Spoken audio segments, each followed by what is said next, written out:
Mantan Kepala Sekolah SMA Negeri 19 Palembang, Selamet divonis 3 tahun dan mantan Ketua Komite M. Arfan divonis 1 tahun 6 bulan penjara oleh Majelis Hakim Pengadilan Negeri Palembang.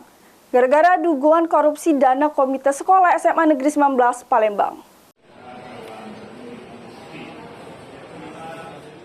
Mantan Kepala Sekolah dan mantan Ketua Komite SMA Negeri 19 Palembang jalani sidang putusan di Pengadilan Negeri Palembang. Di hadapan majelis hakim yang diketuai Hakim Masriati, juru putusannya memvonis terdakwa Selamet selaku mantan Kepala Sekolah SMA Negeri 19 Palembang dengan pidana penjara selama 3 tahun. Sedangkan terdakwa M. Arfan selaku mantan Ketua Komite SMA Negeri 19 Palembang selama 1 tahun 6 bulan penjara. Selain pidana penjara, masing-masing terdakwa dikenakan pidana pengganti balik keduit kerugian negara.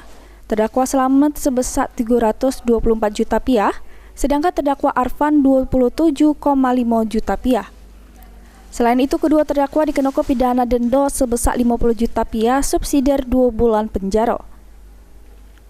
Sesudah mendengarkan putusan majelis hakim, kedua terdakwa sepakat ngaju ke banding.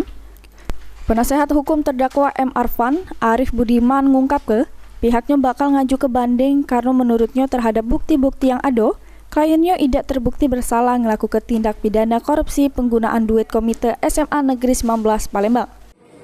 Dari atas putusan ini apa Pak? Kita langsung langkah kita tadi secara tegas banding. Langsung banding ya? Ya, langsung banding. Kita tidak menggunakan waktu yang diberi kesempatan pada kita selama 1 hari, tapi kita langsung menyatakan banding. Lutfi, PAL TV.